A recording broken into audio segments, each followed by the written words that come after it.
देश की राजनीति में एक बार फिर बड़ा बदलाव दस्तक दे रहा है। संसद में पेश हुए 3 अहम बिल अब देश की चुनावी तस्वीर को फिर से बदल सकते हैं। लोकसभा सीटें 543 से बढ़कर 850 तक पहुंच सकती हैं। राज्यों में भी सीटों की संख्या बढ़ने की संभावना है, लेकिन इस बदलाव के साथ उठ रहे हैं कई बड़े सवाल। क्या डिलिमिटेशन के नाम पर राजनीतिक समीकरण बदल जाएंगे? क्या उत्तर और दक्षिण के बीच प्रतिनिधित्व की खाई बढ़ेगी? और सबसे अहम, पीओके की 24 सीटों का क्या होगा? आइए इस पूरे मुद्दे को आसान भाषा में समझते हैं और जानते हैं कि इस मुद्दे पर इतना बवाल क्यों हो रहा है। आप देख रहे हैं एबीपी और मैं साइमा परवीन। संसद में 3 बिल पेश किए गए हैं, जिसके बाद देश में चुनावी क्षेत्रों का परिसीमन किया जाएगा। इसके बाद से देश में लोकसभा की 850 सीटें हो जाएंगी, जबकि हर राज्य में विधानसभा सीटों में बढ़ोतरी संभव है। सरकार का कहना है कि परिसीमन के बाद कहीं भी सीटें कम नहीं होंगी, लेकिन माना जा रहा है कि राज्य में विधानसभा की सीटों में बढ़ोतरी हो सकती है। अब बात कर लेते हैं एक ऐसे मुद्दे की जो अक्सर चर्चा से बाहर रह जाता है, यानी पीओके, पाकिस्तान अधिकृत कश्मीर की सीटें। जम्मू कश्मीर विधानसभा में पीओके के लिए 24 सीटें आरक्षित हैं और ये सीटें आज भी भारतीय संविधान के अनुसार मौजूद हैं, लेकिन इस पर चुनाव नहीं होता और सरकार गठन में इनकी गिनती भी नहीं होती। इसका कारण साफ है कि भारत पीओके को अपना अभिन्न हिस्सा मानता है, इसलिए इन सीटों को सिंबल के तौर पर बनाए रखा गया है। सोचने वाली बात यह है कि व्यवस्था नई नहीं है। साल 1956 में जब जम्मू कश्मीर का अपना संविधान बना था, तभी से पीओके के लिए सीटें आरक्षित रखी गई थी। यहाँ तक कि साल 2019 में अनुच्छेद 370 हटने के बाद इन सीटों को बरकरार रखा गया। पहले इनकी संख्या 25 थी, जिसके बाद इसे बाद में घटाकर 24 कर दी गई। अब सवाल यह है कि अगर नए परिसीमन में सीटों का फेरबदल होता है तो क्या पीओके के लिए सीटों में कोई बदलाव होगा? वहीं इस पूरे बिल में एक और बड़ा पहलू है और वो है महिला आरक्षण। प्रस्ताव है कि लोकसभा और विधानसभा की 1/3 सीट यानी 33% सीटें महिलाओं के लिए आरक्षित की जाएंगी।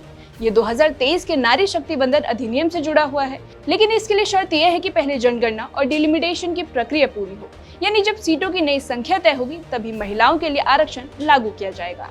अब विपक्ष के आरोपों की बात करते हैं तो विपक्ष का कहना है कि सरकार डिलिमिटेशन के जरिए उत्तर भारत के उन राज्यों की सीटें बढ़ाना चाहती है जहां उसकी पकड़ मजबूत है। यानी उनका दावा है कि दक्षिण भारत के राज्यों का प्रतिनिधित्व कमजोर हो सकता है, यानी संसद में उत्तर और दक्षिण के बीच संतुलन बिगड़ सकता है। विपक्ष इसे सिर्फ एक तकनीकी बदलाव नहीं बल्कि राजनीतिक रणनीति बता रहे हैं। वहीं कांग्रेस नेता राहुल गांधी ने इस पूरे मुद्दे पर सरकार को घेरा है। उनका आरोप है कि डिलिमिटेशन प्रक्रिया सरकार के लिए खतरनाक खेल है। उन्होंने कहा कि इससे सरकार को 2029 के चुनाव में फायदा हो सकता है। राहुल गांधी का ये भी कहना है कि इस प्रक्रिया से ओबीसी, दलित और आदिवासी वर्ग के अधिकारों पर असर पड़ सकता है और जातिगत आंकड़ों की अनदेखी की जा रही है। वहीं दक्षिण भारत के नेता भी इस मुद्दे पर खुलकर सामने आ गए हैं। तमिलनाडु के मुख्यमंत्री एम.के. स्टालिन ने डिलिमिटेशन के खिलाफ कड़ा विरोध जताया। उन्होंने काला झंडा दिखाकर और बिल की कॉपी जलाकर अपना विरोध दर्ज कराया है। उनका कहना है कि ये फैसले तमिलनाडु और दक्षिण भारत के खिलाफ है। उनका आरोप है कि महिला आरक्षण के नाम पर राजनीतिक फायदा उठाने की कोशिशें जारी हैं। वहीं केरल के मुख्यमंत्री पिनरई विजयन ने भी चिंता जताई है। उनका कहना है कि जो राज्य जनसंख्या नियंत्रण में सफल रहे हैं, उन्हें इस प्रक्रिया में नुकसान हो सकता है, क्योंकि अगर सीटें आबादी के आधार पर तय होंगी तो ज्यादा आबादी वाले राज्यों को ज्यादा सीटें मिलेंगी। इससे उन राज्यों का प्रतिनिधित्व घट सकता है जिन्होंने विकास और जनसंख्या नियंत्रण पर ज्यादा ध्यान दिया है। वहीं केंद्र सरकार और बीजेपी इन आरोपों को खारिज कर रही है। केंद्रीय मंत्री रामदास अठावले का कहना है कि दक्षिण भारत के साथ कोई अन्याय नहीं होगा। उनका दावा है कि सभी राज्यों को बराबर प्रतिनिधित्व मिलेगा। वहीं सरकार का कहना है कि प्रक्रिया पूरी तरह निष्पक्ष होगी और इसका मकसद सिर्फ लोकतंत्र को मजबूत करना है, न कि किसी को फायदा पहुंचाना। डिलिमिटेशन का विरोध करना बिल्कुल ठीक नहीं है, क्योंकि डिलिमिटेशन के बाद ही सीटें बढ़ने वाली है। डिलिमिटेशन से ही मतलब महिलाओं को रिजर्वेशन 2/3 मिलने वाला है। जिस तरह 273 सीटों की बात चल रही है कि भाई 273 सीट अगर महिलाओं के लिए बढ़ती है तो पार्लियामेंट की सीट 816 हो जाएगी और क्षेत्र भी छोटे हो जाएंगे और सभी एमपी को काम करने के लिए भी अच्छा मौका मिलेगा।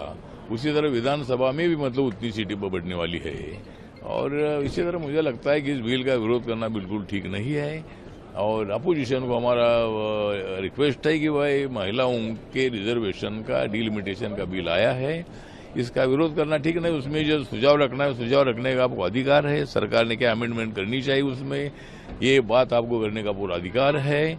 लेकिन बिल का विरोध करना ये महिला विरोधी स्टैंड है और महिलाएं इनको जरूर जवाब देगी। वहीं बीजेपी के प्रवक्ता शहजाद पूनावाला ने भी विपक्ष पर पलटवार किया। उन्होंने कहा कि महिला आरक्षण का मुद्दा 30 साल से लंबित था और अब इसे लागू करने का समय आ चुका है। उनका कहना है कि विपक्ष सिर्फ राजनीति कर रहा है और महिलाओं को उनका हक मिलने में देरी करना चाहता है। बीजेपी का दावा है कि ये फैसला देश में महिलाओं की भागीदारी बढ़ाने के लिए जरूरी है। अब समझते हैं डिलिमिटेशन यानी परिसीमन होता क्या है। आसान शब्दों में ये चुनावी क्षेत्रों की सीमाएं तय करने की एक प्रक्रिया है।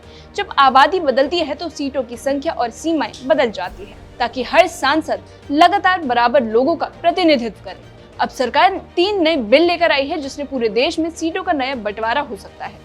इसका सीधा असर लोकसभा और विधानसभा चुनावों पर पड़ेगा। अब बड़ा सवाल यह है कि आगे क्या होने वाला है। अगर ये बिल पास हो जाते हैं तो देश की चुनावी तस्वीर पूरी तरह से बदल जाएगी। लोकसभा में ज्यादा सांसद होंगे, राज्यसभा में नई सीटें बनेंगी और महिलाओं को बड़ा प्रतिनिधित्व मिलेगा। लेकिन इसके साथ ही राजनीतिक समीकरण बदल सकते हैं। इस मामले पर आप क्या सोचते हैं, कमेंट सेक्शन में कमेंट करके बताइए।